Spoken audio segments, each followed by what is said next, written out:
Have you ever pondered where the names of languages originate from?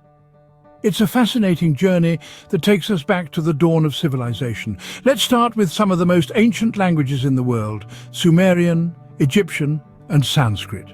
The Sumerian language, one of the earliest known, was named after its place of origin, Sumer, a region in southern Mesopotamia. This area, known as the cradle of civilization, was where the language first evolved and flourished. Similarly, the Egyptian language was named after the civilization that spoke it. The ancient Egyptians, a people deeply rooted in the rich culture and mythology of their land. Sanskrit, on the other hand, means refined or elaborated, reflecting the classical status of the language in ancient India. It's an example of a language named not after a geography but a cultural feature. Even in the cradle of civilization, language bore names rooted in geography and culture.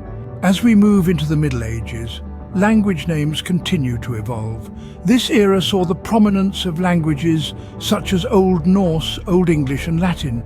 These titles were not simply plucked out of thin air. They each have a story. Let's begin with Old Norse, the language of the Vikings. Named after this seafaring people, it was the mother tongue of Norway, Denmark, and Sweden during the Viking Age. Next we have Old English, which was so called after the Angles. They were one of the Germanic tribes that migrated to England, and their linguistic legacy lives on in the name. Then there's Latin, a language that needs little introduction. Its name derives from Latium, a region in Italy where it was first spoken. The language of the Romans, Latin has left an indelible mark on many modern tongues. In the Middle Ages, languages were often named after the people who spoke them or the regions they hailed from. Fast forward to modern times, how do contemporary languages get their names? Now, let's delve into the origins of names for languages like English, Spanish, and Mandarin. The name English can be traced back to English, a term the Angles, a Germanic tribe, used for themselves. Their language over time evolved into what we now know as English. Moving on to Spanish, its origin is quite fascinating. It comes from España, which in Phoenician means land of rabbits. Thus, the language of this rabbit-abundant land came to be known as Spanish. Lastly, let's discuss Mandarin.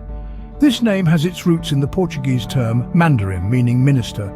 It was used to describe the language of Chinese officials, hence the term Mandarin for the most widely spoken language in China. So we see even today, language names still carry historical, geographical, and cultural significance. Language names, much like languages themselves, tell a story. A tale that intricately weaves the threads of time, geography, and culture in a tapestry rich in detail and diversity. As we've journeyed through the epochs from the ancient origins to the Middle Ages and onto the modern era, we've seen how language names have evolved in tandem with the societies that birthed them. The ancients, in their wisdom, named languages after the people who spoke them, tying identity intrinsically to expression. As we moved into the Middle Ages, we saw a shift towards naming languages after geographical regions, reflecting the growing importance of territorial boundaries and nation-states. And in the modern era, language names have become even more diverse, reflecting the cultural melting pot of our globalized world. So language names aren't simply labels, they're historical markers, geographical identifiers, and cultural signposts. Next time you speak or learn a new language, remember, you're not just communicating. You're partaking in a rich tapestry of history and culture.